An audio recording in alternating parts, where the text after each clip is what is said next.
all offers must be accompanied with a DU. What's up with that? This is a new practice that I've been seeing in the real estate business, where listing agents have been putting in the customer remarks and or the broker remarks that a DU is required with the submission of the offer. I'd love to hear your feedback about this, but I want to give some points out there. So if you're a buyer, a seller, a real estate agent, or a loan officer, this message is for you. My name's Eddie Blanco, and I'm the broker of Stratwell. And today I'm going to talk about this practice of the DU. What is a DU? A DU is short for Desktop Underwriting. It's Fannie Mae's program that uses an algorithm to determine and program metrics to determine whether or not a borrower qualifies initially for a Fannie Mae approved loan. Now, this document, it comes out of this computer program as a result of the data that's put in to the system. This is my first point, right?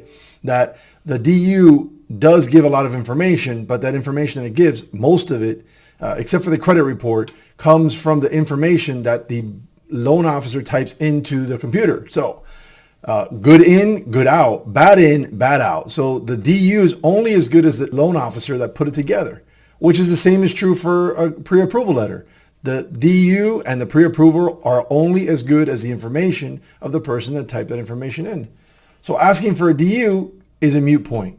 And here's the reason why, if you're in the profession of real estate, why it's a bad idea to be sharing this information. There are laws, federal and state laws, that protect borrowers' consumer data information, especially related to credit reports. And sharing this information without the consumer's approval is unethical and illegal. And furthermore, receiving this information, say, oh, I'm not the one asking for, I'm not the one sharing the information. I'm the listing agent. I'm just asking for the information. So if the buyer's agent wants to share it with me, that's the buyer's agent problem. Well, not really, because if you store this information in your computer, received it through your email, now you are having this information in your possession, you might be liable if that information gets in the wrong hands, sitting in your computer, you get hacked, and you don't have the right security protocols in place, then you might be liable. So I wouldn't want that information.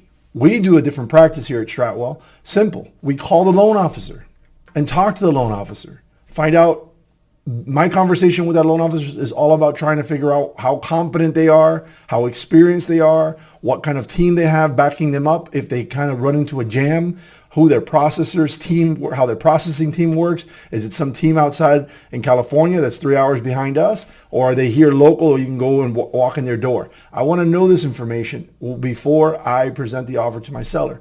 I don't need to know the credit report and the exact job of the person that can the job. That's the loan officer's job. And if they're good at what they do, which I can find out by asking them a bunch of questions, then the chances are that they're going to be able to successfully close that loan. So this whole DU practice, I think, is a waste of people's. It's really not fair to put somebody in that position to have to share that kind of information.